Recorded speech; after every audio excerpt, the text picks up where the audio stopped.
Merhaba arkadaşlar. Bugünkü çalışmamızda da sizinle bu yazlık elbise modelini çalışacağız. Bakın bu sarının çalışmasını yapacağız beraber. Bunu farklı renklerde de yapabilirsiniz. Biz bugün sarısını çalışacağız ama bu da siyah. Siyah ekranda çok net belli olmadığı için siyahını çalışmak istemedim. Bu şekilde elbisemiz. Bakın bu da yeşili. Yeşil tonu da çok güzel oldu.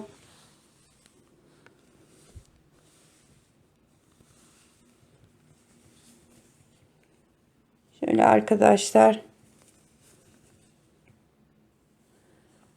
Yani ekrana tam sığdıramadığım için size böyle parça parça videonun ön kısmında resimlerini de paylaşacağım zaten. Orada daha net görebilirsiniz. Şuralar kol yerimiz ve yakamız.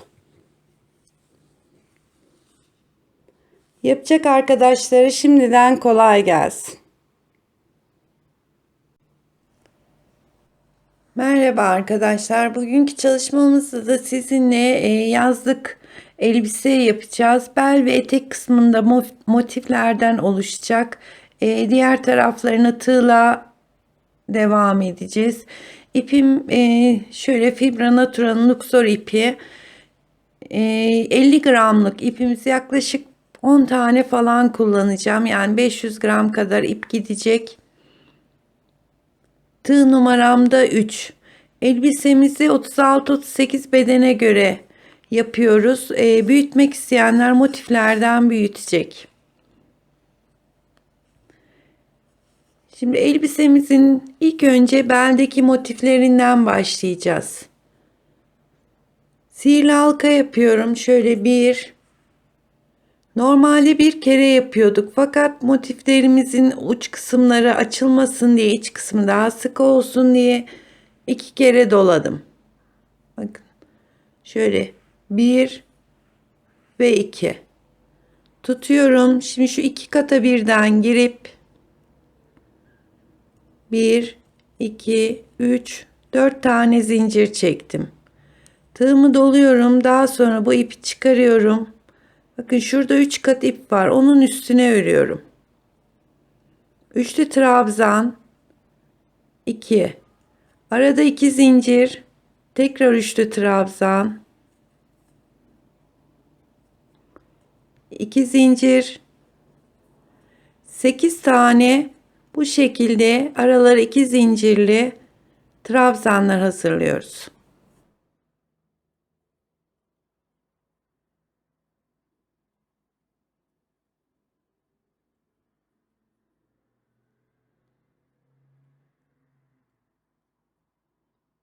Bir, iki, üç, dört, beş, altı, yedi ve bu da 8. trabzanımız. 2 zincir çekiyorum ve şimdi burada ortadaki ipi çekerken direkt bu ipimizi çekmiyoruz. Önce hafiften çekiyorum. Bakın şu üstteki ip. Onu tutuyorum ve diğerini kapatacak şekilde, bakın ortada kapanıyor. Önce onu kapatıyorum. Daha sonra bu ipimi çekiyorum. Ve burası istediğiniz kadar oynayın, yıkansın. Yani hiçbir şekilde açılma olmaz. Şimdi 2, 4, 6, 8 tane trabzanımızı yaptıktan sonra 2 zincir çektim ve ilk boşluğun içine giriyorum, kapatıyorum. 1, 2, 3 tane zincir çekiyorum. Ve bu yuvanın içine yine üçlü trabzan, ama 1, 2 tanesini çektim. Üçüncüsü tığımda bekliyor. Tekrar doluyorum. 1, 2. Üçüncüsü tığımda bekleyecek şekilde üçünü birden kapattım. 1, 2, 3, 4, 5 zincir çekiyorum. Tekrar doluyorum. Yanındaki yuvaya çiçek yapacağız. Fıstık diyelim daha doğrusu. 1, 2 de çektim. Üçüncüsü bekliyor. Tığıma doluyorum. 1, 2 de çektim. Üçüncüsü bekliyor. Tekrar 1 2 3 tane yaptıktan sonra şu anda tığımda 4 tane ilmek var. Hepsini birlikte çektim. 2 3 4 5 zincir çekiyorum. Yanındaki boşluğa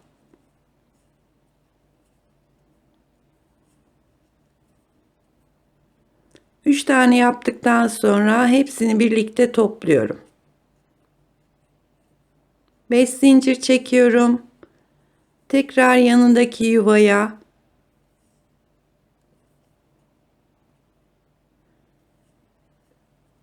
ilk 2 taneyi çekiyorum. Üçüncülerin hepsini birlikte.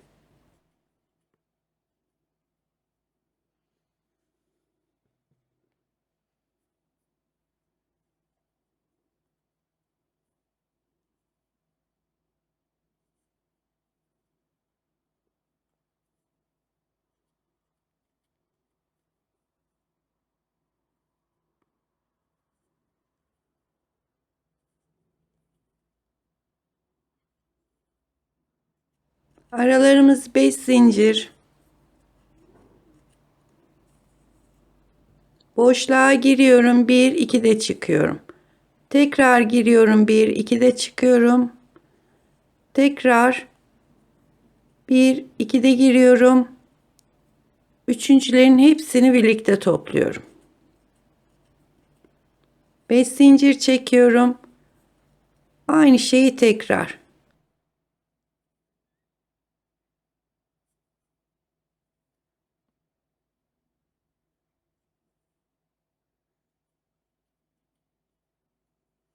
Evet, 5 zincir çektikten sonra yine burada 1 2 3 4 5 6 7 8 tane fıstığımız oluştu. Hemen ilk boşluğa yaptığımız ilk fıstığın tepesine birleştiriyorum. Daha sonra yanındaki boşluğa geçip bir tane sık iğne yapıyorum. 1 2 3 tane zincir çekiyorum. Buradaki boşluğumuzun içine 6 tane üçlü trabzan yapıyoruz. 3 4 5 6 tığıma doluyorum. Hiç zincir çekmeden yanındaki boşluğun içine geçeceğiz ve oraya da 6 tane trabzan yapacağız. Tığıma doladım. Diğer boşluğa geçiyorum. 1 2 3 4 5 ve 6. 2 tane boşluğun içine 6'şer tane trabzanı hazırladık. Şimdi arada 2 zincir. Diğer boşluğa geçiyorum. Yine 6 tane trabzan. 1 2 3 4 5 ve 6. Tığıma doluyorum. Bir yanındaki boşluğa geçeceğim ve bütün boşluklardaki trabzan sayılarımız 6 tane.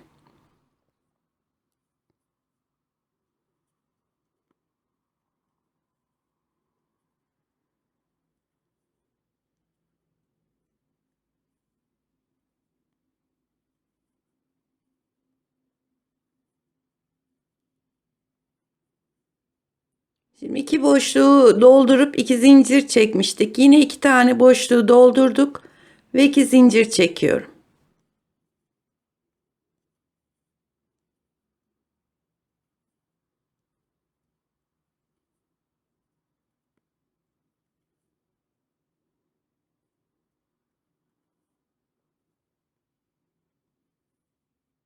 Diğer boşluğa geçiyorum. Yine 6 tane.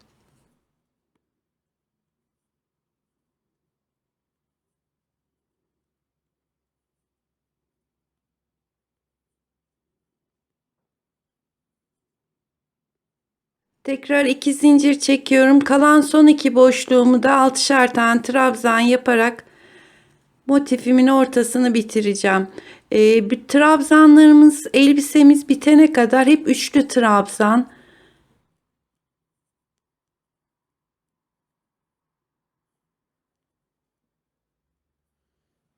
Evet, son boşluğuma geldim. Oraya da 6 tane yapıp 2 zincir çekip motifimi tamamlayacağım. 1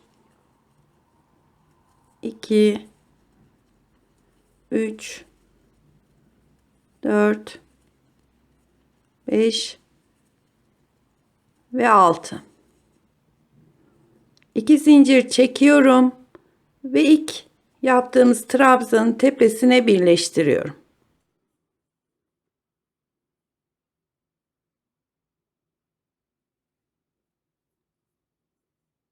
Şimdi bir zincir çekmiştim. 2 3 4 5 6 7 8 zincir çekiyorum. Bir iki tane trabzanın deliğine atlıyorum. Üçüncüye sık iğne. Şimdi 1 2 3 4 5 6 zincir çekiyorum. Bir iki tane boşluk atlayıp üçüncüye sık iğne. 6 zincir çekiyorum. 2 tane atlıyorum. Üçüncü boşluğa sık iğne yapıyorum.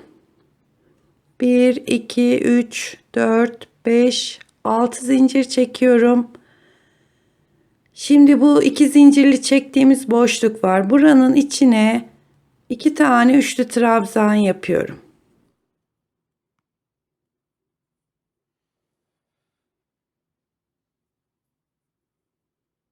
Bir iki tane zincir, pardon, 2 3 4 tane zincir çekiyorum. Tekrar aynı boşluğun içine 2 tane daha üçlü trabzan yapıyorum.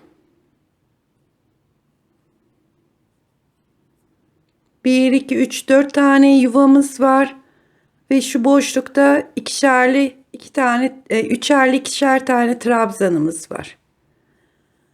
1 2 3 4 5 6 zincir çekiyorum. Bir iki tane boşluğa atlayıp üçüncüye sık iğne.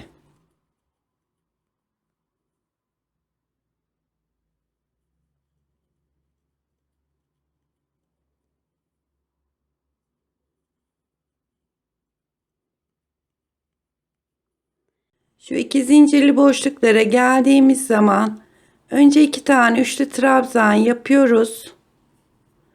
1 2 3 4 zincir çekiyoruz.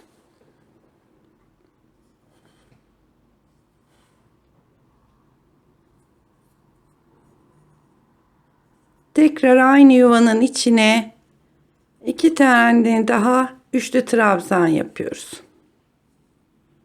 Bakın şu köşelerimiz 1 2 3 4 tane de yuvamız var arada.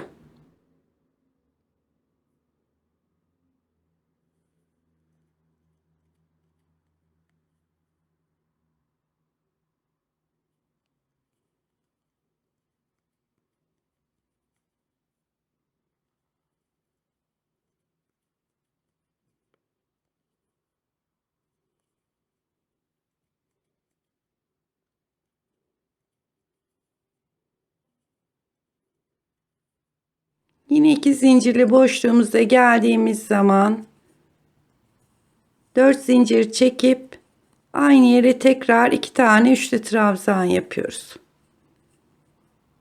1 2 3 4 5 6 zincirli, iki tane trabzanın tepesindeki boşlukları atlayıp üçüncüye sık iğne ile birleştirdim. 6 tane zincir çekiyoruz. Zincir sayılarımız hep 6.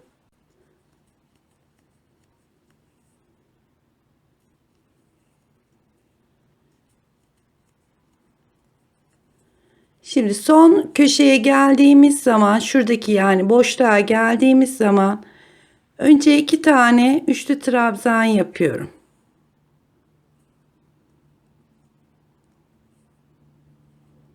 Bir, iki, üç, dört zincir çektim. Tığıma doluyorum. Ve sadece son bitirirken bir tane trabzan yaptım. İlk çektiğimiz 8 zincirin şöyle 3. veya 4. zincirine birleştirip motifimizi bitiriyoruz.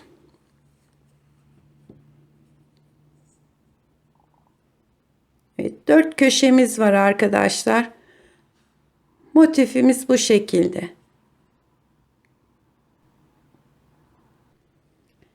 Şimdi ikinci motifimizin de şu ilk köşesini yaptım. Eklemesini yapalım beraber. Şimdi boşluğa geldim. 2 tane trabzanımı yaptım. 1-2 tane zincir çekiyorum. Diğer motifimi alıyorum. Bakın ters tarafı bana bakacak şekilde. Yani 2 tane ters şöyle üst üste gelecek şekilde şu köşenin ortaya giriyorum. 2 zincir çekiyorum. Ve yarım kalan kelebeğimi tamamlıyorum.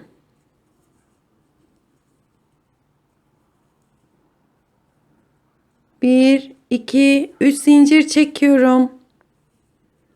Diğer motifteki ilk boşluğa giriyorum. 3 zincir çekiyorum.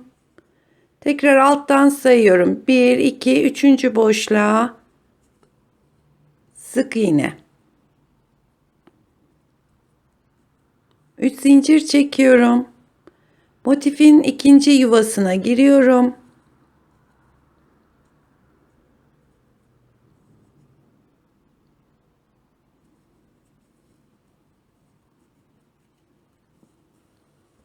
Tekrar 3 zincir çekiyorum.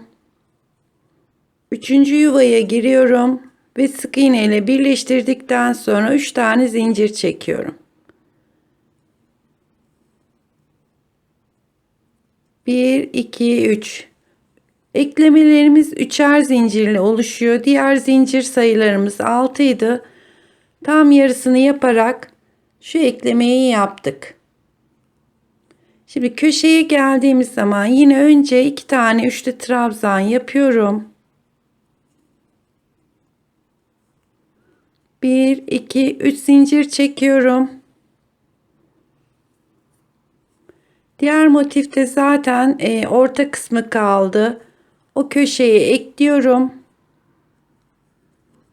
1, 2 zincir çekiyorum. Ve yarım kalan yuvaya kelebeğimi tamamlıyorum.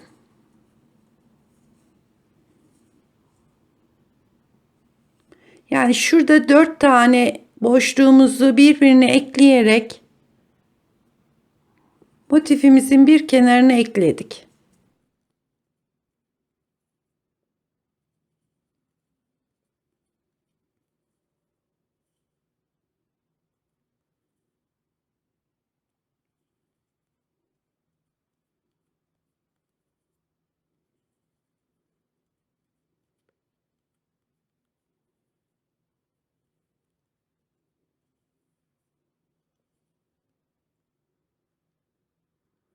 Bitirirken yine 2 trabzanımı yaptım. 4 zincir çektim. Ve son bir taneyi yapıp şu 8 zincirle başladığımız zincire birleştiriyorum.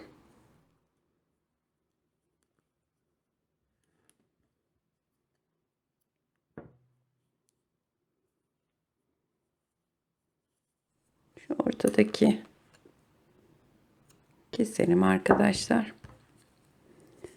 Evet, motif eklemelerimiz de böyle. Köşeden köşeye arada üçer zincir çekerek birbirine ekliyoruz.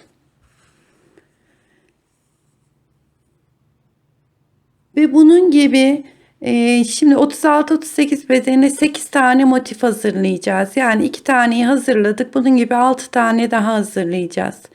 Elbiseyi büyütmek isteyenler arkadaşlar buradan büyütecek, bel kısmından. Yani mesela 40-42'ye 10 motif yeterli oluyor. 10 motif olarak yapabilirler. Daha büyütmek isteyenler ikişer motif ilave ederek büyütebilirsiniz.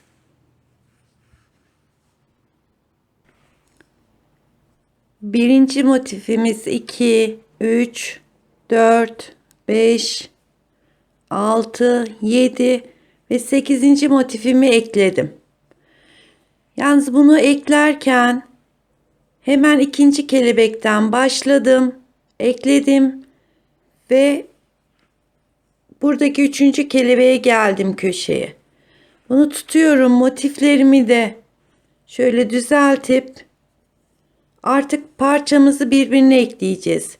Yani 8. motifimiz hem bir uçtan hem de diğer uçtan eklenerek tamamen birleştirmiş olacağız.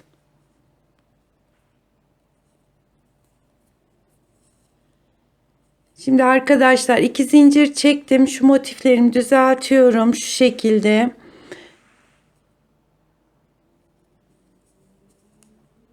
Şu köşeyi ilk yaptığım motifin köşesine ekledim. 2 zincir iniyorum. 2 trabzanımı yaptım. 3 zincir çekiyorum. Motiflerimizin hep tersleri birbirine bakacak şekilde eklemeleri yapıyoruz. 1 2 3 zincir tekrar.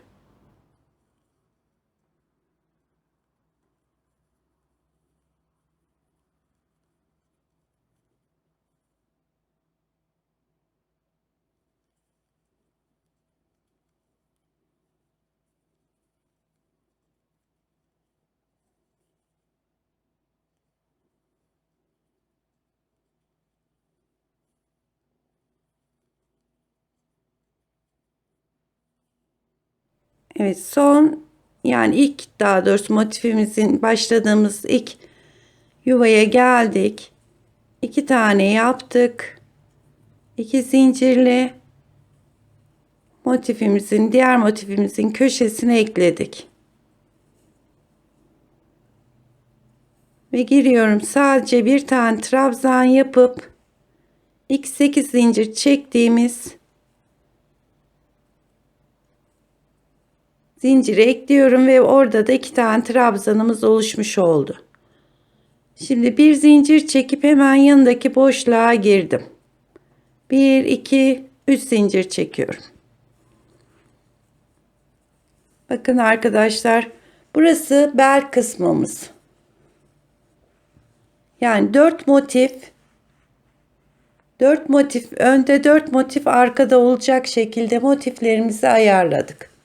Şimdi bunun üst ve altına devam ederek elbisemizi yapacağız. Önce üst kısmını, daha sonra da alt kısmını, etek kısmını yapacağız.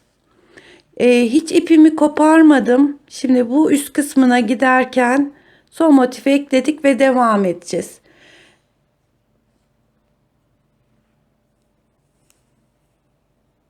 Üç zincir çekip burada kalmıştık. Şimdi bütün motiflerimizin etrafını 3 zincir çekerek şuradaki yuvalara batıyorum.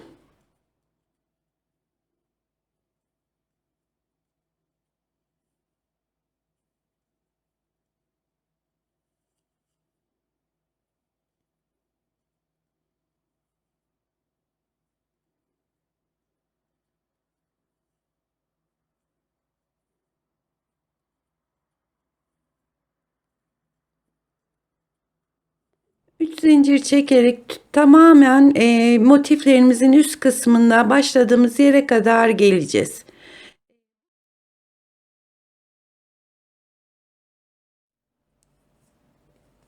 Üç zincirli yuvalarımız oluşmuş olacak.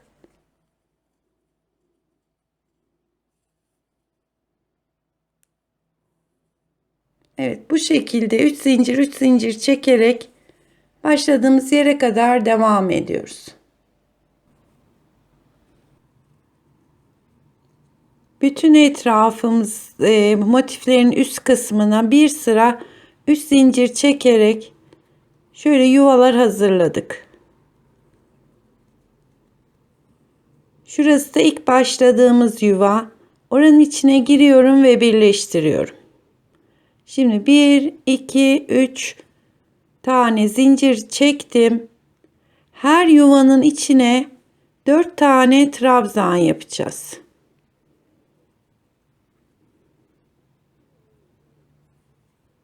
Yanındaki yuvaya geçiyorum.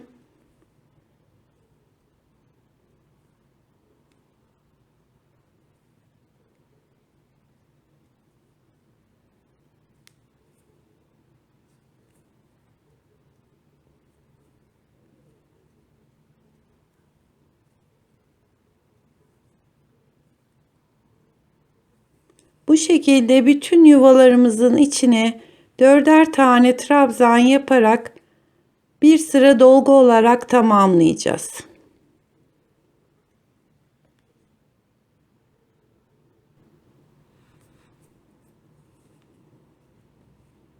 Son yuvama da 4 tane trabzan yapıp sıramı tamamlıyorum.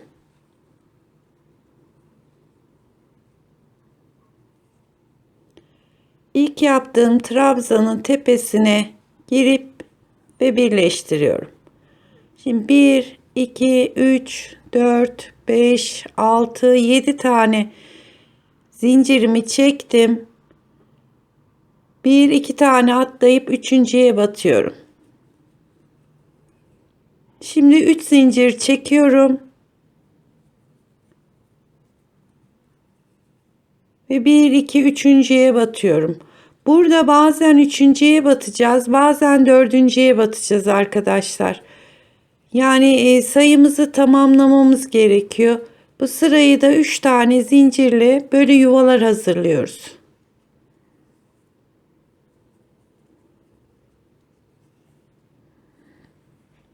Şimdi şu 4 motif,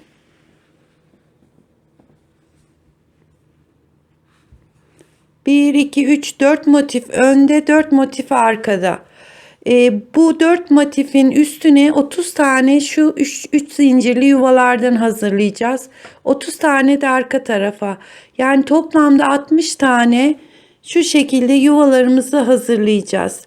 Onun için bu batmalarda bazen üçüncü deliğin üstüne, bazen de 4'e batarak 4 tane motifin üstüne 30 tane yuva gelecek şekilde, yani 30-30-60 tane yuva olacak şekilde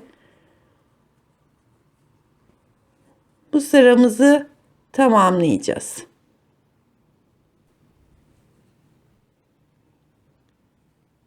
Şimdi 60. yuvamızı ilk yaptığımız yuvanın içine girip şöyle birleştiriyorum. 1, 2, 3, 4 zincir çekiyorum. Artık elbisemizin üst kısmına geçtik. 3 tane trabzan yaptım. 2 zincir, yanındaki boşluğa 1 tane yapıyorum. 1, 2, 3 trabzan yaptım. 2 zincir ve tek trabzan yaptım. Şimdi arada bir boşluk atlayıp ikinciye tekrar 3 tane trabzan,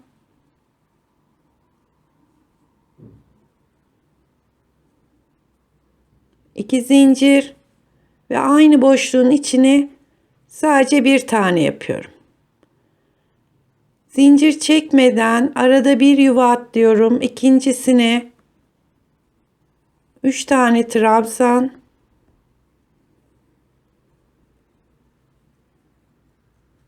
2 zincir ve aynı boşluğun içine sadece 1 tane yapıyorum.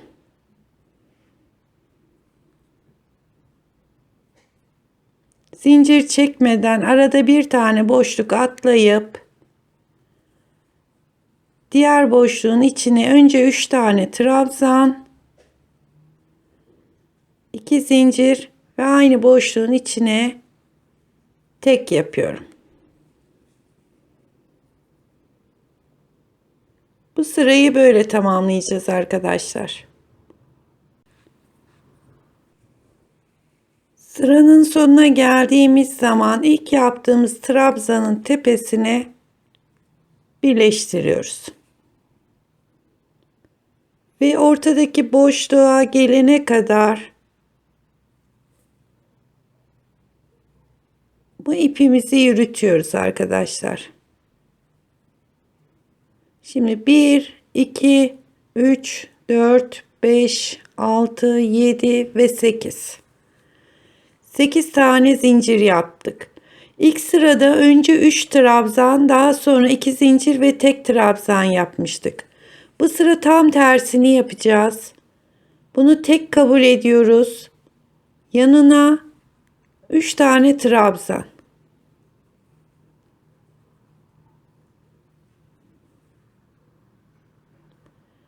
Hiç zincir çekmeden diğer yuvanın içine geçiyoruz. Önce bir tane yapıyoruz. 2 zincir. Aynı yuvanın içine şimdi de 3 tane trabzan. Zincirsiz diğer yuvaya. İlk sırada önce 3 trabzan yapıp daha sonra 1 trabzan yapmıştık. Bu sırada da tam tersini yapıyoruz. Zincirsiz geçiyorum. 1 trabzan, 2 zincir, 2, 3 tane daha yapıyorum aynı yuvanın içine. Bakın ilk sırada 3 trabzan, daha sonra tek yaptık. Bir sonraki sırada önce tek yapıyoruz, daha sonra 3 tane yapıyoruz.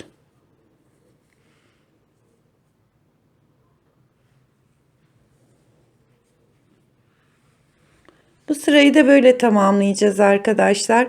Örneğimiz zaten bundan sonra böyle gidecek. Yani bir sıra önce 3 tane ile başlayacağız. Bir sıra bir tane ile başlayacağız. İkinci sıramızın sonuna geldik. Çektiğimiz zincirin 3. veya 4. zincirine şöyle birleştiriyoruz ve bir üst sıraya çıkıyoruz. 4 zincir çektim. Yine birinci sırada yaptığımız gibi önce 3 tane trabzan, 2 zincir ve aynı yuvaya tek yapıyoruz. Birinci sıradaki işleme döndük. Yani önce 3 sonra 1. Zincir çekmeden diğer yuvaya geçiyorum. Önce 3 tane trabzanımı yapıyorum. 2 zincir. Aynı yuvaya bu sefer tek yapıyorum. Tığıma doluyorum. Yuvadan yuvaya geçerken zincir yok arkadaşlar. Sadece bu kelebeklerin ortasında 2 zincir.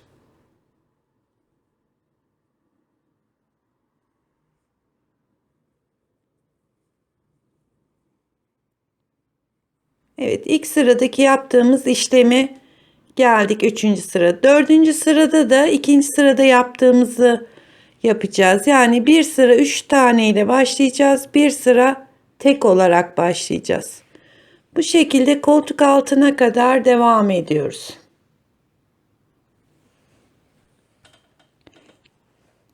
Örneğimizden 1, 2, 3, 4, 5, 6, 7, 8, 9 ve 10. sıradayız. 9 sıra komple yaptım.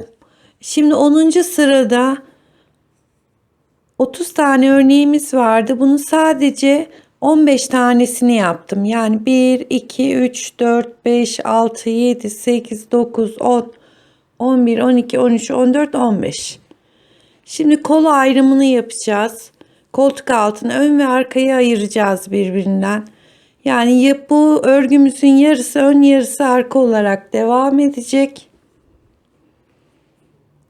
15. örneğimi yaptım. Ve buradan artık geri döneceğim. 3 zincir çektim. Geri dönüyorum. Ve bir tane trabzanımı yaptım. 2 zincir.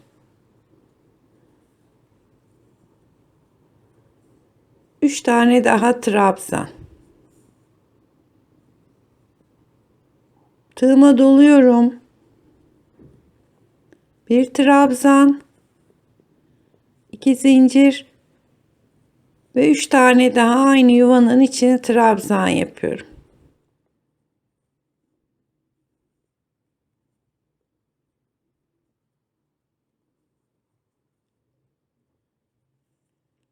...14 sıra hep bu şekilde devam edecek örgümüz. Çünkü arkalı önlü olduğu için böyle denk gelecek. Hep bir trabzan, 2 zincir ve 3 trabzan olarak devam edecek. Sadece bu 15 taneyi 14 sıra olana kadar devam ediyoruz. Burası sırt kısmımız olacak elbisemizin. 14 sıra olunca artık dümdüz bitiriyoruz yani. Tam yarıdan ayırdıktan sonra şu 15 tane motifi 14 sıra ördüm. 9 sırada aşağıda var. Yani toplamda 23 sıra olmuş oldu. Bakın tam yarıdan itibaren arka tarafı ördüm. Şurası kol yerimiz olacak arkadaşlar. Şu kısım kol yeri. Şimdi öne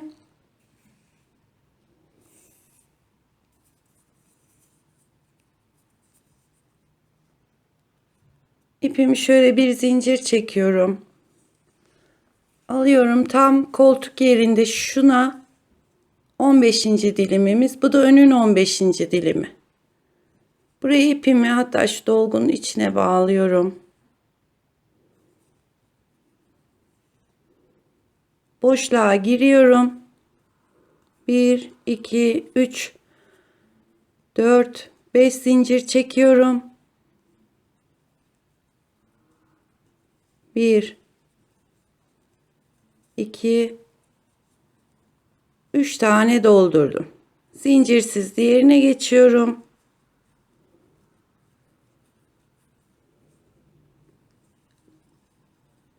Örneğimi takip ediyorum. Yani önce bir tek, 2 zincir, 3 tane trabzan. Geçiyorum. Bir trabzanımı yaptım. 2 zincir, tekrar 3 tane.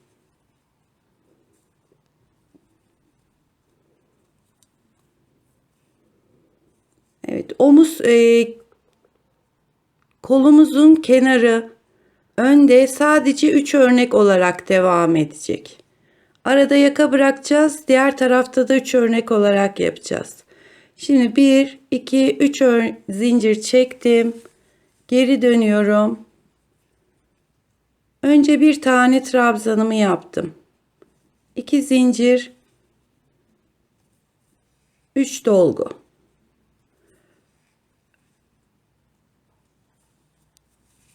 Zincirsiz diğer boşluğa geçtim.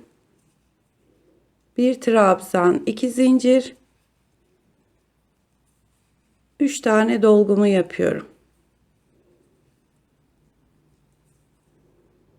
Tekrar son boşluğa geçtim. Bir tane yaptım, 2 zincir, 3 tane daha dolgumu yapıyorum. Tekrar 1, 2, 3 zincirle geri dönüyorum.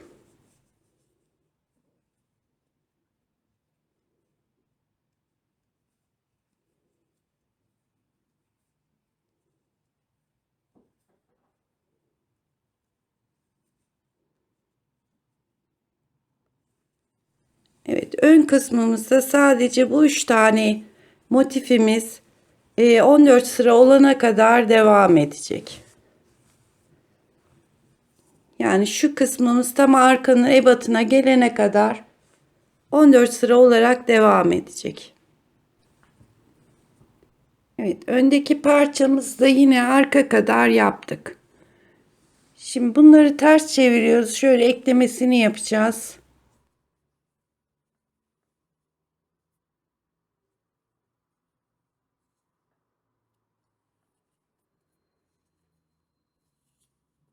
Önde 3 örneğimiz var. Arkada da 1, 2, 3 örneği birbirine ekleyeceğiz. Şimdi şu ipimi diğer parçadan geçiriyorum.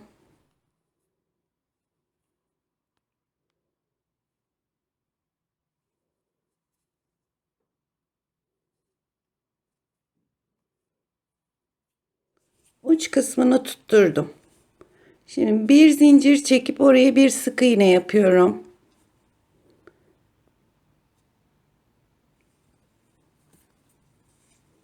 Bir iki zincir. Bu örneğin boşluğuyla diğer örneğin boşluğun arasına girip sabitliyorum. Tekrar iki zincir. Karşı tarafı tutturuyorum ve çekiyorum. İki zincir. Aralarda iki zincir çekerek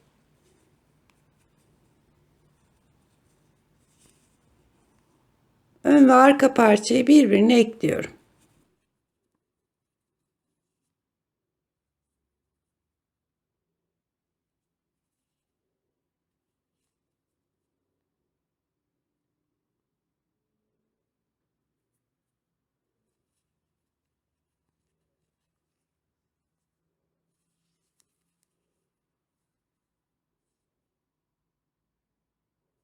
Omuzları birleştirdim. Şimdi arkadaşlar diğer yaka tarafının omuzunu yapacağız. Şu ipimi şöyle uzunca kesiyorum saklama payını vererek.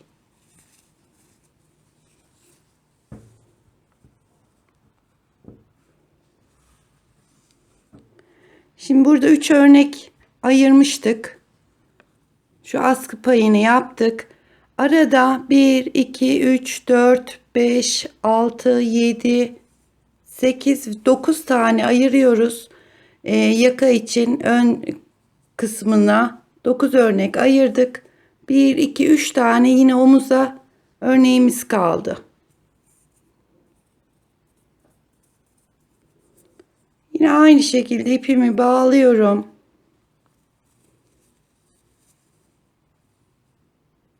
Bir, iki, üçüncü örneğe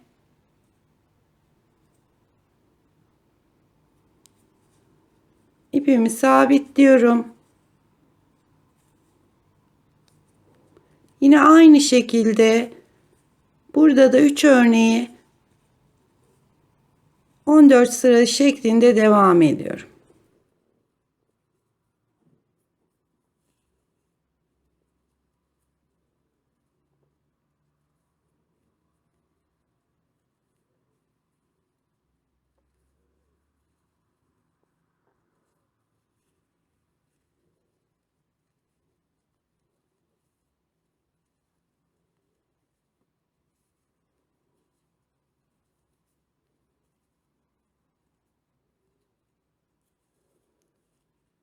Şu arka taraf, şu da önün. Kol ayrımı bu şekilde oluyor arkadaşlar. Dönüyorum ve bu 3 tane örneği aynı sıra olana kadar yapıyorum.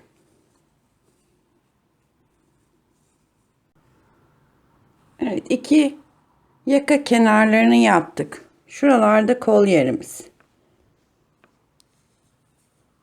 Şimdi bu omuzu da ekledim. Hazır ipim burada kalmışken kol kenarına sık iğne yapacağız. Şu kol kısmını sık iğne ile şöyle dolanacağız arkadaşlar.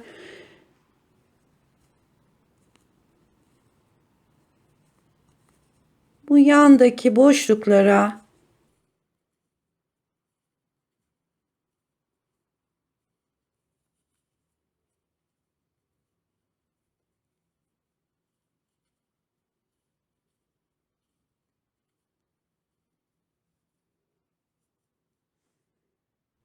bu şekilde sık iğneyi yaparak tüm kol kenarını tamamlayacağız. Kol kenarlarında sadece sık iğnelerimiz olacak. Kol kenarlarının iki kenarına da şöyle sık iğne olarak gittim. Şimdi şu yakamızın şöyle etrafına yine 2 sıra örneğimizden yapacağız.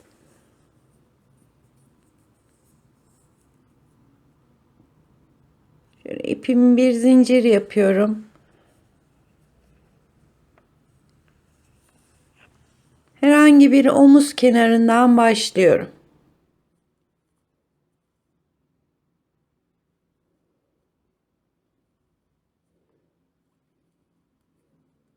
3 zincir çekip bütün yakanın etrafını önce 3 zincirle bir zemin hazırlayacağız. Bunun üstüne oyamızı yapacağız.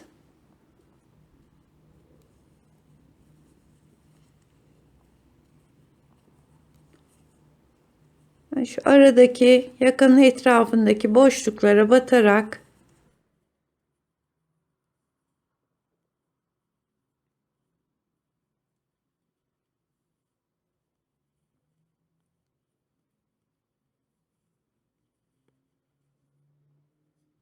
evet, bu yakanın şöyle arkadaşlar hem yakamızın toplanmasını sağlayacak hem orada da ayrıca bir örnek olacak. 3 zincirle bütün etrafını tamamlayalım. Daha sonra yine örneğimizi yapacağız. Yakanın tüm etrafını şöyle 3 zincirle dolaştım. Şimdi ilk başladığım zincirin içine girdim. 3 tane zincir çektim yukarı doğru. Yine aynı örneğimizi yakaya da yapacağız. 3 tane trabzan, 2 zincir ve tek trabzan. Şimdi zincir çekmeden tığıma doluyorum. Aradaki bir boşluğa atlıyorum. İkincisine şu aralarda birer tane atlıyoruz. İkincisine tekrar 1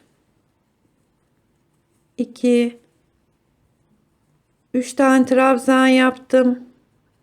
2 zincir, aynı yuvanın içine bir de tek yaptım. Tekrar tığıma doluyorum. Şu aradaki bir taneyi atlıyorum. İkincisine örneğimizi yapıyoruz.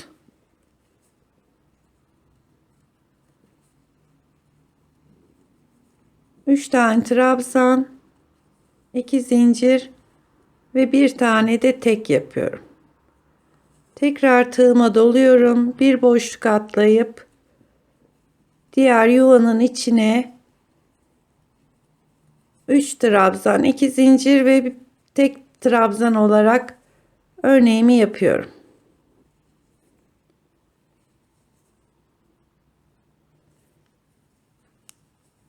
Bakın yanına doğru yakanın bütün etrafına da 2 sıra olarak bu şekilde dolaşacağız. Yani bu sırayı yaptıktan sonra tekrar sıranın başında ekleme yapıp bir sıra daha yakaya böyle oya şeklinde yapıp sık iğnesini yapıp bitireceğiz. Evet arkadaşlar, yakamızda şöyle şu zincir sıramız, onun üstüne bir iki sırada örnek yaptık. Daha sonra sık iğne gidiyorum. Sadece yakada 2 sıra örneğimizi yapıyoruz. Şöyle 1 2 ve sık iğnesini. Ben şu sık iğnenin şu tepelerine yaptığımız örneğin tepelerine ve aralara da böyle gerdirmeyecek, sıkmayacak şekilde yapıp son başladığımız yere de birleştiriyoruz.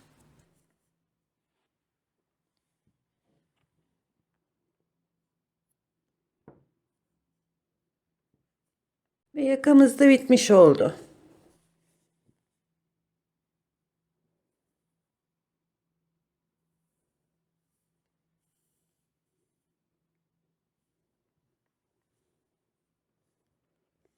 Şimdi alt tarafını çeviriyoruz.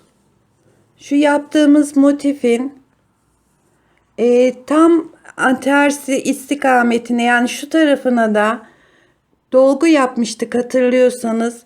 Şimdi üçer zincir çekeceğiz. Bütün etrafını dolaşacağız ve üstüne de aynı üst tarafta yaptığımız gibi dolgularımızı yapacağız.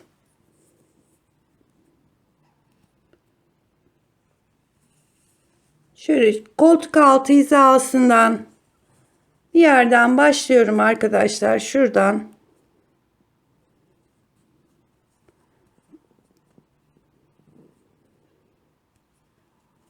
3 zincir çekiyorum. Ve bu dolgu motifimizin etrafına yukarıda yaptığımız gibi yine üçer zincirle dolaşacağız.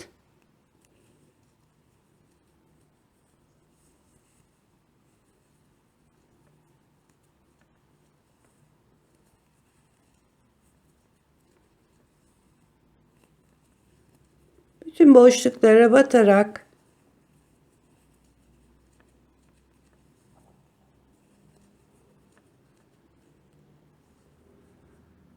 böyle bütün etrafını 3 zincirle tamamlayacağız. Daha sonra da bu tarafta yaptığımız gibi bütün boşluklara 4'er tane dolgu yapacağız ve elbisemizin üst kısmı bitmiş olacak. Yani şu şekilde elbisenin üst kısmını bitirmiş olacağız. Daha sonra etek kısmına geçeceğiz. Şimdi bir sıra zincir ve bir sıra dolgu sırasını tamamlayalım. Diğer örneğe geçişte buluşalım arkadaşlar.